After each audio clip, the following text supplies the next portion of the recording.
So, 'మేఘ్నా' గారి దివాళీ శారీ అండి. ఇదొచ్చేసి pure Kanjeevaram 1 gram gold sari అనమాట. సో, ఇదొచ్చేసి వింటేజ్ కాన్సెప్ట్‌లో తీసుకున్నాము. సో, పర్టిక్యులర్‌గా 'మేఘ్నా' గారు వెరీ ట్రెడిషనల్‌గా కావాలన్నారు దివాళీకి. సో, తన కోసం కంప్లీట్‌గా వింటేజ్ కాన్సెప్ట్‌లో చెక్డ్ ప్యాటర్న్‌లో తీసుకున్నామనమాట. సో, బార్డర్స్ కూడా ఈక్వల్ సైజ్ ఆఫ్ బార్డర్స్ కంప్లీట్‌గా కంచి స్టైల్‌లో విత్ రుద్రాక్ష బుటాస్ తర్వాత నెమలి, పీకాక్ మోటివ్స్‌తో చేశాము. సో, సెంటర్‌లో అంతా only checked pattern very closely woven checked pattern అనమాట.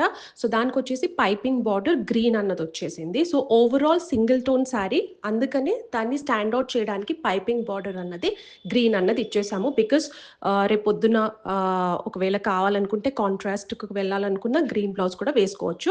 సో, ఇది కంప్లీట్ శారీ. సో, దీని స్పెషాలిటీ ఏంటి అనంటే the intricately woven checked pattern and very nicely woven equal size of borders, piping బార్డర్‌తో పాటు అండ్ పల్లు పార్ట్ చూసుకుంటే మనకేదైతే బార్డర్ వచ్చిందో యాజ్ ఇట్ ఈజ్ దాన్ని పల్లు మీద రిపీట్ చేశామనమాట. సో, 3 స్ట్రైప్స్ కింద మనము పల్లు అన్నది ఇచ్చాము. To give that absolutely traditional look అనమాట. బికాజ్ దివాళీకేసుకుంటున్నారు కాబట్టి she wanted something very differently and very యూనిక్‌గా ఉండాలి. And at the same time ట్రెడిషనల్‌గా ఉండాలని చెప్పేసి సో, దానికోసం వీవ్ చేపిచ్చిన శారీ అనమాట.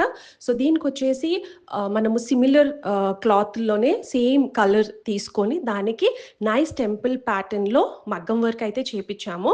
సో, అదొచ్చేసి జర్దోజీ వర్క్‌లో చేసుకోవచ్చు ఆర్ జర్దోజీ వర్క్ 'మేఘ్నా' గారు వద్దన్నారు కాబట్టి మనము ఓన్లీ థ్రెడ్ వీవింగ్‌లోనే మనము థ్రెడ్ కాన్సెప్ట్‌లోనే థ్రెడ్‌తో మనము కంప్లీట్‌గా వీవింగ్ అనేది చేపిచ్చామనమాట. సో, అలానే ఇంద్రనీల్ గారిది కూడా మనము సేమ్ కలర్ ఏదైతే ధోతి ఉందో అది గోల్డెన్ కలర్ ధోతి అనమాట. సో, దానికి మ్యాచ్ చేయడానికి సో, 'మేఘ్నా' గారిది ఏదైతే శారీ ఉందో అది రా సిల్క్‌లో అదే కలర్‌లో రా సిల్క్ తీసుకొని, వైట్ తీసుకొని దాన్ని డై చేపిచ్చి దాని మీద కంప్లీట్‌గా వెంకటేశ్వర స్వామి లుక్ అయితే ఇచ్చేసామనమాట. To match both the outfits in a very traditional way.